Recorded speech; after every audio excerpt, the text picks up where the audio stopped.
Hello guys, this is Neeraj Kumar Garg from GPC Bundi and today we will discuss about rectifier part 3. Rectifier part 1 और part 2 में हमने half wave rectifier और full wave rectifier के बारे में पढ़ लिया था। तो हाफ वेव रेक्टिफायर के लिए हम कंप्लीट पढ़ चुके हैं एंड फुल वेव रेक्टिफायर के बारे में हमने उसका जो डायग्राम है, सर्किट डायग्राम में फुल वेव रेक्टिफायर का कुछ इस प्रकार से था। ये हमारा इनपुट टर्मिनल है, यहाँ पर भी इनपुट जो एक एसी इनपुट होता है। ये अपना एक ट्रांसफॉर्मर है, यहाँ पर एक डायोड था जो इसको डायोड D1 था, एक डायोड यहाँ पर डायोड D2 एंड ये था इसका लोड रेजिस्टेंस जहाँ पर अपने को आउटपुट निकालना था। और ये ट्रांसफॉर्मर था अपना सेंटर टैप्ड ट्रांसफॉर्मर। यहाँ का वोल्टेज भी ये था जो कि हम पहले पढ़ चुके हैं, यहाँ का वोल्टेज भी था जो वो भी हम पहले पढ़ चुके हैं। ये ट्रांसफॉर्मर है, इसका रेशो होता है N1 रेशो N2। चूँकि हम स्टेप डाउन ट्रांसफॉर्मर यूज करते हैं, स्टेप डाउन ट्रांसफॉर्मर, इसलिए N1 इज ग्रेटर देन होता है ना N2। N1 किससे बड़ा होता है? N2 से। तो यहाँ पर जो घेरों की संख्या नंबर ऑफ टर्न्स है, तो सेंटर टैप्ड वाइंडिंग का मतलब है कि जो द्वितीय कुंडली है उसको बीच में से आधा ग्राउंड किया हुआ है। तो इस पॉइंट के ऊपर और इस पॉइंट के नीचे नंबर ऑफ टर्न्स घेरों की संख्या बराबर होती है सेंटर टैप ट्रांसफॉर्मर में। सेंटर टैप ट्रांसफॉर्मर में ये दोनों में घेरों की संख्या बराबर होती है। तो ये हम इसका पढ़ चुके हैं। जब हमने इसका वेव डायग्राम पढ़ा था कि जब हम इनपुट कुछ इस तरह से अप्लाई करते हैं, ये हमारा कुछ इनपुट वेव थी, इनपुट साइन वेव, ये इनपुट वोल्टेज था अपना, आप इसको ओमेगा नॉट टी ले सकते हैं।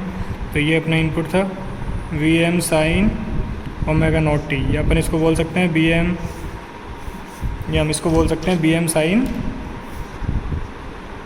अल्फ़ा। इसको हम बोल सकते हैं Bm साइन अल्फ़ा या Bm sign omega naught T, या ओमेगा नॉट टी, या अपन इसको अल्फ़ा भी इसको बोल सकते हैं। तो ये अपना इनपुट टर्मिनल था, ये इसकी मैक्सिमम वैल्यू Vm और ये इसकी मिनिमम वैल्यू माइनस Bm। तो पीक टू पीक वैल्यू होगी माइनस Bm टू Vm। इसका जो ये तो था प्राथमिक कुंडली पे जो इनपुट हम लोगों ने लगाया था, ये था अपना इनपुट वोल्टेज जो हमने वेव फॉर्म ड्रॉ किया है। इसके बाद आता है VA और VB। तो हमने जैसे पढ़ा था कि VA और VB एक दूसरे से मैग्नीट्यूड में, एम्पलीट्यूड में तो बराबर होते हैं, लेकिन ये एक दूसरे के अपोजिट होते हैं। मतलब VA बराबर माइनस VB, या आप इसको बोल सकते हो VB बराबर माइनस VA। इट मीन्स यदि ये प्लस माइनस होगा तो ये भी प्लस माइनस होगा, लेकिन ये प्लस है तो ये डायोड फॉरवर्ड वाइज में आएगा और ये माइनस है तो ये डायोड रिवर्स वाइज में चला जाएगा। It means full wave rectifier में एक समय पर केवल एक ही डायोड फॉरवर्ड वाइज में होगा और दूसरा डायोड ओपन सर्किट कंडीशन में चला जाएगा। इट मीन्स एक डायोड एक टाइम पे काम करेगा। ओके, तो हमने यहाँ पर ये इनपुट वेव फॉर्म था। अगर हम BA की बात करें तो हम BA को यदि हम जस्ट कुछ इस प्रकार ले लेते हैं, ये है अपना VA, ये है अपना अल्फ़ा, तो B भी कुछ इस प्रकार आएगा क्योंकि इसका जस्ट अपोजिट है, एम्पलीट्यूड तो बराबर है लेकिन ये कुछ अपोजिट है, ये कुछ ऐसा आएगा। अगर ये पॉजिटिव है तो ये नेगेटिव, ये नेगेटिव है तो ये पॉजिटिव। ये कुछ BB की वेवफॉर्म कुछ इस तरह से आएगी। यह है BB वोल्टेज द्वितीय कुंडली पर, BA एंड BB। और जो आउटपुट वेवफॉर्म है जो हम पहले भी ड्रॉ कर चुके हैं, तो आउटपुट वेवफॉर्म आती है कुछ इस प्रकार से। ये है गाइज अपना 0 टू पाई, फिर 2 पाई, फिर 3 पाई, ये अपना 4 पाई। तो आउटपुट वेवफॉर्म कुछ इस प्रकार थी जो हम रेक्टिफायर पार्ट 2 में हम देख चुके हैं। इसका मैक्सिमम वोल्टेज था Vm। ये वाला पोर्शन था जो हम रेक्टिफायर पार्ट 2 में देख चुके हैं। अब हम आगे पढ़ेंगे इसका कि जो आउटपुट DC करंट कितनी आती है, आउटपुट DC करंट कितनी आएगी, RMS आउटपुट करंट कितनी आएगी, RMS AC आउटपुट करंट कितनी आएगी, इसका रिपल फैक्टर क्या होगा, इसका रिपल फैक्टर क्या होगा, इसका फॉर्म फैक्टर क्या होगा, इसका पीक इन्वर्स वोल्टेज क्या होगा। हम ये अब इसमें आगे हम देखेंगे। अब हम बात करते हैं DC output current for full wave rectifier. तो ये DC आउटपुट करंट किसके लिए है, ये फुल वेव रेक्टिफायर के लिए है अपने DC आउटपुट करंट। तो यहाँ पर IDC क्या होती है, एवरेज करंट ऑफ I, जो इनपुट करंट है उसकी टोटल एवरेज करंट होती है। तो इसको अपन कैसे निकालते हैं, 1/2 पाई 0 से 2 पाई I इंटू डी अल्फ़ा, या डी ओमेगा नॉट टी भी हम इसको लिख सकते हैं, डी ओमेगा नॉट टी हम लिख सकते हैं। चूँकि हम करंट मेजर कर रहे हैं तो हमने इसको करंट की फॉर्म में लिखा है। तो I बराबर आई एम साइन अल्फ़ा। अगर हम वोल्टेज मेजर करते हैं तो हम इसको लिखते हैं वी एम साइन अल्फ़ा या B M sine omega naught T. अगर यहाँ ओमेगा नॉट टी होता तो इस अल्फ़ा की जगह भी ओमेगा नॉट टी हो जाएगा। तो ये क्या आ जाता, I am sine omega naught T D omega naught T. Okay, तो यहाँ से आया 1/2 पाई। हमने इस इंटीग्रेशन को दो पार्टों में डिवाइड कर दिया, एक तो 0 से पाई, एक होता है पाई से 2 पाई। तो 0 से पाई में आई एम साइन एल्फा आएगा, तो पाई से 2 पाई में minus I am sine alpha आएगा, क्योंकि जो फुल वेव रेक्टिफायर का जो वेवफॉर्म हमने बनाया था वो कुछ इस प्रकार आया था। तो ये वाला जो आउटपुट वेवफॉर्म था, एक आउटपुट वेवफॉर्म था जो बी नोट बराबर वी ए था, और एक आउटपुट वेवफॉर्म था जो बी नोट बराबर वी ए था, और जो दूसरा वाला साइकिल था ये था वी नोट बराबर बी वी, बी नोट बराबर वी वी, और बी ए और बी वी क्या था एक दूसरे के, बी ए बराबर माइनस बी वी। इसलिए हम एक साइकिल के लिए अगर एम साइन एल्फा लेंगे तो दूसरे साइकिल के लिए हम negative I am sine alpha लेंगे। ओके, तो हमने यहाँ यही किया है, 0 से पाई के लिए आई एम साइन एल्फा ये बराबर बी ए है। अगर बी ए इस तरह का होगा तो ये होगा नेगेटिव, अगर हम इसको यहाँ पॉजिटिव कर देंगे तो ये नेगेटिव आ जाएगा, तो नेगेटिव पॉजिटिव मिलकर यहाँ बाहर नेगेटिव आ जाएगा। और आई एम साइन एल्फा किसकी वैल्यू है, बी वी की वैल्यू है। जब हम इसको सोल्व करते हैं आगे, तो ये होता है I am sine alpha, I M upon 2 pi, I am हमने कॉन्स्टेंट क्वांटिटी इसको बाहर ले लिया, आई एम अपॉन 2 पाई, साइन एल्फा का एल्फा के रेस्पेक्ट में जो इंटीग्रेशन है होता है माइनस कोस एल्फा, तो हमने लिख दिया माइनस कोस एल्फा 0 से पाई, और इधर भी माइनस कोस एल्फा पाई से 2 पाई। जब हम इसको सोल्व करेंगे, ये लिमिट्स पुट करेंगे, तो यहाँ पर आता है 2 + 2 आई एम अपॉन 2 पाई। तो जो आई डी सी जो एवरेज आउटपुट करंट है फुल वेव रेक्टिफायर ये होती है 2 आई एम अपॉन पाई। ये हमने हाफ वेव रेक्टिफायर में देखा था, तो हाफ वेव रेक्टिफायर के लिए जो आउटपुट डी सी करंट थी वो थी आई एम अपॉन पाई, और फुल वेव रेक्टिफायर के लिए कितनी है, 2 आई एम अपॉन पाई। इसका मतलब फुल वेव रेक्टिफायर की जो डी सी आउटपुट करंट है वो हाफ वेव रेक्टिफायर की जस्ट दुगनी होती है। इसका मतलब फुल वेव रेक्टिफायर के जो आउटपुट है उस पर डी सी कॉम्पोनेंट ज़्यादा होते हैं हाफ वेव रेक्टिफायर के कंपेरिजन में। ओके, तो ये है। अब हम बात करेंगे आरएमएस आउटपुट करंट। तो ये है अपनी RMS output current. RMS output current के लिए क्या लेंगे, आरएमएस वैल्यू ऑफ आई क्या है यहाँ पर, आई हमने इससे पहले भी लिखा है, जब हमने डीसी आउटपुट करंट की वैल्यू निकाली थी तो लिखा था हमने आई बराबर आई एम साइन एल्फा। तो आरएमएस करंट के लिए आरएमएस क्या होता है, रूट मीन स्क्वायर। तो ये हो गया इसका मीन, और ये हो गया इसका रूट, और ये हो गया इसका स्क्वायर। तो 1/2 पाई 0 से 2 pi I square D alpha under root. I की जगह हम क्या रखेंगे, आई एम साइन एल्फा। जब हम इसकी आई की जगह आई एम साइन एल्फा रखेंगे और इसको सोल्व करेंगे जैसा हमने हाफ वेव रेक्टिफायर में किया था, तो हमको यहाँ से आरएमएस की जो वैल्यू मिलती है फुल वेव रेक्टिफायर के लिए, ये मिलती है आई एम बाई √2। गाइस यही वैल्यू जो हाफ वेव रेक्टिफायर के लिए आरएमएस आउटपुट करंट निकाला था, तो आरएमएस के लिए जो हाफ वेव रेक्टिफायर के लिए कितना आया था, आई M upon 2 for half wave rectifier, I M upon 2 for half wave rectifier. अब हम बात करते हैं आरएमएस एसी आउटपुट करंट की। तो ये हमने इसका जो फॉर्मूला है वो हमने हाफ वेव रेक्टिफायर में भी ड्रॉ किया है, एज इट इज हम चलेंगे, बस वैल्यूज़ हमको आईआरएमएस और आईडीसी की जो वैल्यूज है वो फुल वेव रेक्टिफायर के लिए रखनी है हमें इसमें। तो आईआरएमएस डेज क्या है, RMS value of current I dash, current I dash RMS value है, ये आउटपुट पर एसी करंट की वैल्यू है। तो आई डेस आरएमएस बराबर under root I square RMS minus IDC का स्क्वायर। इसमें आई आरएमएस की जगह रखेंगे हम I M upon under root 2, और आईडीसी की जगह रखेंगे 2 आई एम अपॉन पाई। इस तरीके से हम आई डेस आरएमएस हम निकाल सकते हैं। अब बात करते हैं हम रिपल फैक्टर की। रिपल फैक्टर क्या होता है कि जो एसी कंपोनेंट को मेजर करता है आउटपुट पर, कि आउटपुट पर कितने एसी कंपोनेंट है वो रिपल फैक्टर की वैल्यू डिसाइड करती है। यदि रिपल फैक्टर की वैल्यू ज़्यादा है इसका मतलब आउटपुट पर एसी कंपोनेंट ज़्यादा है, यदि रिपल फैक्टर की वैल्यू कम है इसका मतलब आउटपुट पर एसी कंपोनेंट की वैल्यू कम है। और रिपल फैक्टर होता है, इसका फॉर्मूला होता है output AC component upon output DC component. Output AC component कितना है, आई dash RMS upon DC component कितना है, आईडीसी। जब हम इसकी वैल्यू रखेंगे, आई डेस आरएमएस अपना कितना था, जो हमने ऊपर इसका फॉर्मूला है under root I square RMS minus IDC का स्क्वायर, और आईडीसी कितना था, और आईडीसी कितना था अपना 2 आई एम अपॉन पाई। जब हम इनकी वैल्यू पुट करेंगे तो वैल्यू पुट करने पर इसको सोल्व करेंगे तो आरएमएस रिपल फैक्टर की वैल्यू आती है 0.483। इसका मतलब, और हाफ वेव रेक्टिफायर में रिपल फैक्टर की वैल्यू कितनी थी 1.21। इसका मतलब रिपल फैक्टर की वैल्यू बहुत ज़्यादा घट गई है। यदि रिपल फैक्टर की वैल्यू घटेगी तो ये अपने आउटपुट के लिए बहुत अच्छा रहेगा, क्योंकि जितनी कम वैल्यू होगी उतना एसी कंपोनेंट आउटपुट पर कम होगा। और हम भी यही चाहते हैं, क्योंकि रेक्टिफायर का काम क्या होता है कि एसी को डीसी में कन्वर्ट करना। तो जितनी ज़्यादा डीसी आउटपुट पर आएगी वो आउटपुट अपने लिए अच्छा रहेगा। इसका मतलब फुल वेव रेक्टिफायर का जो आउटपुट है वो हाफ वेव रेक्टिफायर की तुलना में ज़्यादा अच्छा होता है, क्योंकि रिपल फैक्टर की वैल्यू कम होती है। इट मीन्स एसी कंपोनेंट की वैल्यू कम होती है। तो हमने यहाँ लिखा भी है output of full wave rectifier है smaller AC component, AC component उसमें कम होते हैं।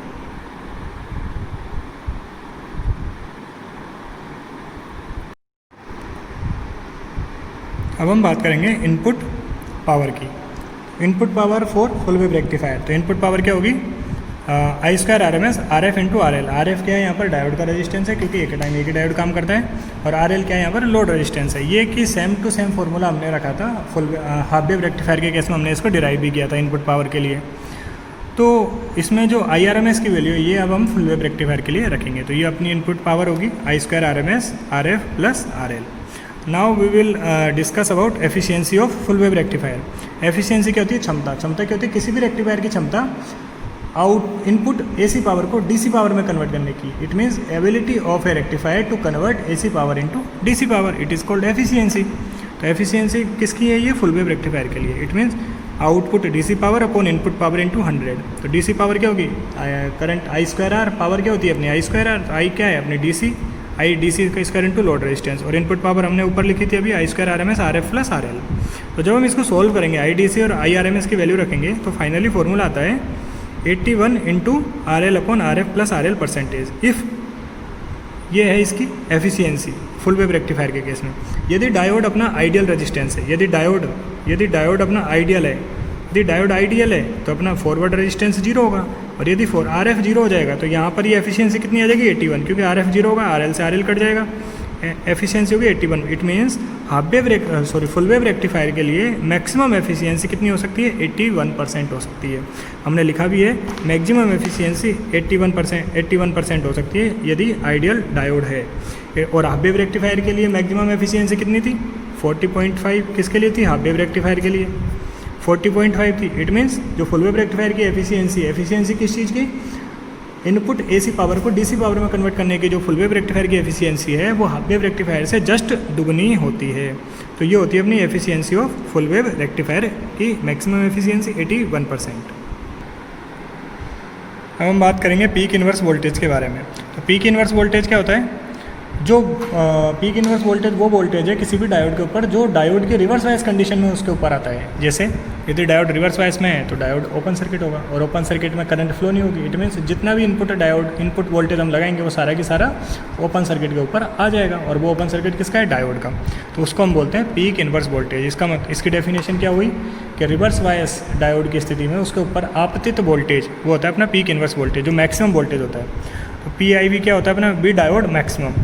जब डायोड रिवर्स वाइज में है तो peak inverse voltage full wave rectifier के केस में आता है मैक्सिमम 2 VM, जो हमने लिखा है 2 VM इसका पीक इन्वर्स वोल्टेज है। और जबकि हाफ वेव रेक्टिफायर के केस में ये था VM, और फुल वेव रेक्टिफायर के केस में 2 VM, मतलब जस्ट डबल। हमने लिखा हुआ है ड्रावेक ऑफ फुल वेव रेक्टिफायर है।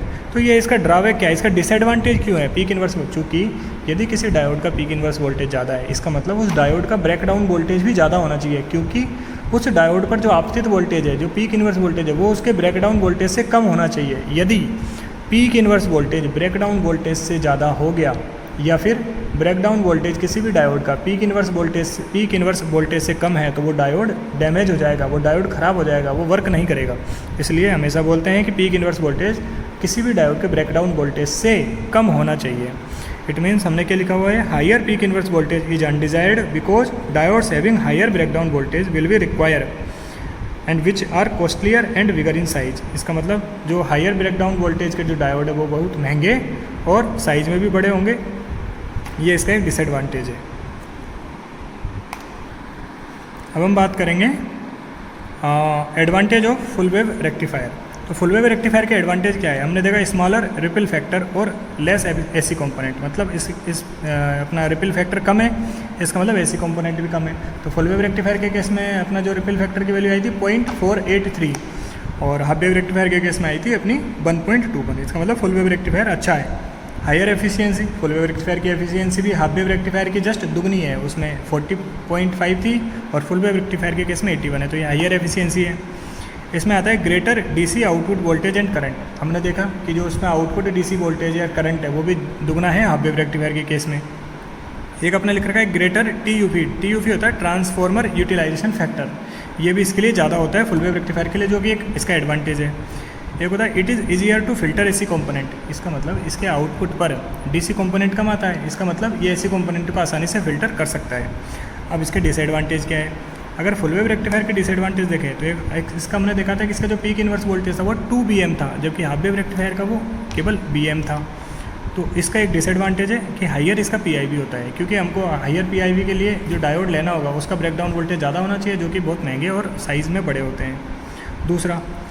दूसरा इसका जो डिसएडवांटेज है वो है it is necessary to use a centre tapped transformer which is costlier and bigger in size. इसका मतलब फुल वेव रेक्टिफायर में हमको सेंटर टैप्ड ट्रांसफॉर्मर यूज करना पड़ता है, जो कि साइज़ में भी बड़ा होता है और महंगा होता है। इसलिए हम इन दोनों समस्याओं से ओवरकम आने के लिए, इन दोनों समस्याओं से बाहर आने के लिए हम यहाँ पर फुल वेव रेक्टिफायर की जगह कौन सा रेक्टिफायर यूज करते हैं? ब्रिज रेक्टिफायर हम यूज़ करते हैं। अब आगे पढ़ेंगे ब्रिज रेक्टिफायर के बारे में।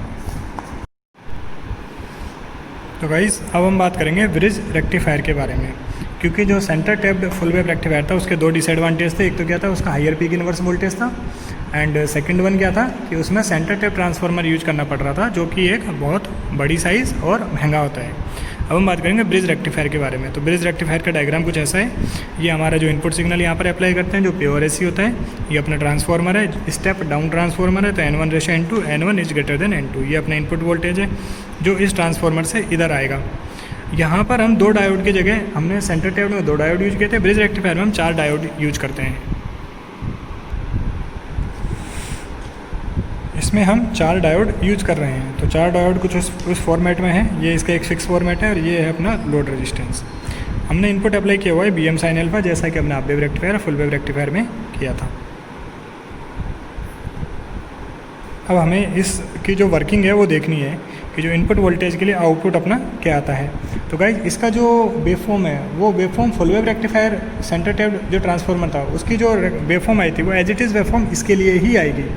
वेवफॉर्म कुछ इस प्रकार आएगी इसकी, ये आएगी इसकी वेवफॉर्म। ये कैसे है, यदि हम इसका ऑपरेशन देखें तो हम बात करते हैं 0 से पाई के लिए। यदि हम बात करते हैं 0 से पाई के लिए, वापस हम डायग्राम पर आते हैं। ये अपना डायग्राम है।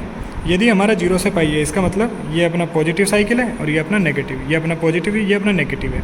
यदि ये पॉजिटिव है तो हमारा ये वाला डायोड का पी सिरा है और ये पॉजिटिव से कनेक्टेड है, तो ये वाला डायोड हो जाएगा अपना फॉरवर्ड वाइस में, और इस डायोड का एन सिरा पॉजिटिव से कनेक्टेड है। इसका मतलब ये पॉजिटिव है, मतलब ये सिरा इसका पॉजिटिव है। यदि ये पॉजिटिव है तो ये हो गया रिवर्स वाइस में, ये हो गया फॉरवर्ड वाइस में। तो ये डायोड फॉरवर्ड वाइस में तो करंट कुछ इस तरह फ्लो होगी, करंट कुछ इस तरह फ्लो होगी, ये लोड रेजिस्टेंस से निकलेगी, ये करंट कुछ इस तरह जाएगी, और यहाँ पर ये वाला जो सिरा है, ये वाला सिरा आएगा पी टर्मिनल पर, और करंट कुछ इस तरह से फ्लो हो गई, ये एक कंप्लीट क्लोज साइकिल बना लेगी। हम इधर एक बार और समझते हैं कि इसका ऑपरेशन 0 से पाई के लिए क्या होगा। इसका ऑपरेशन जो है, यदि इनपुट अपना वोल्टेज है वो पॉजिटिव है, इसका मतलब A with respect to B positive, B के रेस्पेक्ट में पॉजिटिव होगा। तो ये जो दोनों डायोड हैं, ये जो दोनों डायोड है फॉरवर्ड स्थिति में होंगे और ये दोनों डायोड रिवर्स स्थिति में होंगे पॉजिटिव साइकिल के लिए। तो करंट फ्लो का जो डायरेक्शन है वो कुछ एरो के अनुसार कुछ इस प्रकार होगा। जो करंट फ्लो का डायरेक्शन है वो कुछ ऐसा होगा। करंट 2 डायोड के थ्रू फ्लो होगी। तो इसमें जो लोड करंट है, जो लोड रेजिस्टेंस है, वो लोड करंट है वो डाउनवर्ड डायरेक्शन में, वो डाउनवर्ड डायरेक्शन में, और जो यहाँ पर द्वितीय कुंडली में जो करंट है वो अपवार्ड डायरेक्शन में। ओके, तो current flow in A loop consisting of D1 load resistance, D3 and secondary windings. अब हम बात करें पाई से 2 पाई साइकिल के लिए। तो पाई से 2 पाई साइकिल के लिए क्या होगा, इनपुट वोल्टेज नेगेटिव होगा, इट मीन्स नेगेटिव साइकिल होगा, और नेगेटिव साइकिल होगा तो अब ये डायोड D3 और डायोड D1 हो जाएंगे रिवर्स वाइस में, और डायोड D2 और डायोड D4 हो जाएंगे अपने फॉरवर्ड वाइस में, जिसका डायग्राम निम्नलिखित है। तो जब ये दोनों डायोड शॉर्ट सर्किट होंगे और ये दोनों डायोड ओपन सर्किट हो जाएंगे, तो ये डायोड अगर शॉर्ट सर्किट होंगे तो करंट कुछ किस तरह फ्लो होगी, करंट की डायरेक्शन कुछ इस प्रकार होगी, करंट की डायरेक्शन कुछ इस तरह होगी। ओके, तो यदि हम ऑपरेशन देखें ब्रिज रेक्टिफायर का, ब्रिज रेक्टिफायर के केस में यदि हम ऑपरेशन देखेंगे तो फर्स्ट पॉजिटिव साइकिल में जो करंट है वो डायोड D1 और D3 से फ्लो होगी, और सेकंड जो साइकिल है वो नेगेटिव साइकिल होगा इनपुट का, उसके through current D4 and D2 की तरफ फ्लो होगी। इसका मतलब जो डायोड में जो करंट की डायरेक्शन है वो कुछ कैसे होगी, यदि नेगेटिव साइकिल है तो ये ऊपर नेगेटिव होगा, इधर पॉजिटिव होगा, तो डायोड में करंट कुछ इस तरफ फ्लो होगी, ये यहाँ जाएगी। अब चूंकि डायोड D2 अपना शॉर्ट सर्किट होगा, डायोड D2 और D4 शॉर्ट सर्किट होंगे नेगेटिव साइकिल के लिए, तो करंट कुछ इस तरह फ्लो होगी, यहाँ से फ्लो होते हुए इसमें डाउनवर्ड डायरेक्शन आएगी लोड रेजिस्टेंस में, कुछ इस तरह से ऊपर जाएगी, डायोड D4 से होते हुए ये क्लोज सर्किट बना लेगी। इसका मतलब कि जो लोड रेजिस्टेंस में जो करंट फ्लो है वो चाहे पॉजिटिव साइकिल हो चाहे नेगेटिव साइकिल हो, दोनों केस में ये डाउनवर्ड डायरेक्शन में है। मतलब लोड करंट वो है वो यूनि डायरेक्शनल है, जबकि जो सेकेंडरी वाइंडिंग में करंट है वो वाई डायरेक्शनल है। क्योंकि जब अपना नेगेटिव साइकिल है तो करंट कुछ इस तरह से फ्लो हो रही है, जब पॉजिटिव साइकिल था करंट कुछ इस तरह से फ्लो हो रही है। तो सेकेंडरी वाइंडिंग में करंट वाई डायरेक्शनल है, जबकि लोड में करंट यूनि डायरेक्शनल है। अब हम बात करेंगे इसकी प्रॉपर्टीज़ के बारे में। प्रॉपर्टीज़ के बारे में यदि हम बात करें तो इसकी जो आउटपुट जो डीसी करंट होती है वो फुल वेव रेक्टिफायर की 2Im/π होती है, जैसा कि हमने सेंटर टेप ट्रांसफॉर्मर में पढ़ा है, वो एज इट इज़ होता है। और इसकी जो RMS आउटपुट करंट है, RMS output current Im/√2 same as full wave rectifier. Guys हमने यहाँ पर इसको बार बार डिराइव नहीं किया है, हम डिराइव इसको हाफ वेव रेक्टिफायर और फुल वेव रेक्टिफायर में कर चुके हैं। तो हम फॉर्मूला उधर से लेके एज इट इज़ हम इसको प्रोसेस कर सकते हैं, इसका डेरिवेशन कर सकते हैं, इसलिए मैंने इसको डायरेक्ट लिखा हुआ है। यहाँ पर आएगा RMS AC आउटपुट करंट, वो होती है IRMS डेज √IRMS का स्क्वायर माइनस IDC का स्क्वायर। रिपल फैक्टर होता है इसका 0.483 same as full wave rectifier, centre tap full wave rectifier. Input power होती है I² RMS RF + RL। यहाँ पर जो पहले जो हमने फुल वेव रेक्टिफायर में पढ़ा था वो केवल RF था, अब यहाँ पर 2 RF है, क्योंकि ब्रिज रेक्टिफायर में टोटल 4 डायोड है और एट ए टाइम 2 डायोड काम आता है, इसलिए हमने यहाँ पर 2 डायोड का फॉरवर्ड रेजिस्टेंस लिख दिया है। एफिशिएंसी की बात करें तो इसकी एफिशिएंसी होती है 81 × RL/RF + RL। RF किस में था? फुल वेव रेक्टिफायर में। ब्रिज रेक्टिफायर में 2 डायोड होने के कारण RF की जगह यहाँ पर हो गया 2 RF। तो यह है इसकी एफिशिएंसी। तो मैक्सिमम एफिशिएंसी कितनी हो सकती है इसकी? 81%। अब हम इसके एडवांटेज के लिए बात करते हैं। जो पीक इनवर्स वोल्टेज होता है ब्रिज रेक्टिफायर का एक एडवांटेज है, इसका पीक इनवर्स वोल्टेज VM होता है, जो कि हाफ वेव रेक्टिफायर के बराबर होता है, इसलिए हम इसको ब्रिज रेक्टिफायर को यूज़ करते हैं। तो हमने ब्रिज रेक्टिफायर को यूज़ किया था 2 चीज़ों के लिए, एक तो इसका peak inverse voltage full wave rectifier से कम है, दूसरा इसमें हमने सेंटर टेप ट्रांसफार्मर भी यूज नहीं किया, जो कि एक महंगा और बहुत साइज़ में बड़ा था। हमने यहाँ पर इसकी जगह एक ब्रिज रेक्टिफायर यूज किया, व्हीटस्टोन ब्रिज सर्किट। तो इसके एडवांटेज क्या है? एक तो इसका पीक इनवर्स वोल्टेज स्मॉलर है, जो कि BM आता है इसके केस में। पीक इनवर्स वोल्टेज इसका कितना है? BM। It does not require centre tap transformer की जरूरत नहीं पड़ती है। इसका ट्रांसफॉर्म यूटिलाइजेशन फैक्टर भी ज़्यादा होता है। एक है bridge rectifier can also be use as high voltage rectifier, मतलब ब्रिज रेक्टिफायर को अपन हाई वोल्टेज रेक्टिफायर की तरह भी यूज कर सकते हैं। If AC voltage is directly applied between nodes, यदि हम जो 4 डायोड का कनेक्शन है यदि उसके ऊपर डायरेक्ट AC वोल्टेज अप्लाई कर दिया जाए तो हम इसको हाई वोल्टेज रेक्टिफायर की तरह भी इसको यूज कर सकते हैं। तो ये हमारे एडवांटेज था ब्रिज रेक्टिफायर के बारे में। तो गाइस अभी हमने तीनों रेक्टिफायर्स के बारे में पढ़ लिया है। हमने रेक्टिफायर पढ़े थे 2 प्रकार के, लो वोल्टेज रेक्टिफायर और हाई वोल्टेज रेक्टिफायर। तो हाई वोल्टेज रेक्टिफायर तो वो होते हैं जो SCR के थ्रू बनते हैं, सिलिकॉन कंट्रोल्ड रेक्टिफायर्स जो होते हैं, तो वो हम इलेक्ट्रिकल इंजीनियरिंग में काम लेते हैं। जो हम काम लेते हैं इलेक्ट्रॉनिक्स इंजीनियरिंग में वो होते हैं सारे लो वोल्टेज रेक्टिफायर। और लो वोल्टेज रेक्टिफायर हमने 2 प्रकार के पढ़े थे, एक हाफ वेव रेक्टिफायर, एक फुल वेव रेक्टिफायर, जो कि डायोड से बने होते हैं। तो हम हाफ वेव रेक्टिफायर पढ़ चुके हैं। फुल वेव रेक्टिफायर 2 प्रकार के थे, एक था सेंटर टेप और एक था ब्रिज रेक्टिफायर। तो हम उन दोनों का वर्णन कर चुके हैं। आगे हम नेक्स्ट टॉपिक अब लेंगे इलेक्ट्रॉनिक्स में। So guys thank you. ये हमारा रेक्टिफायर अभी कंप्लीट होता है।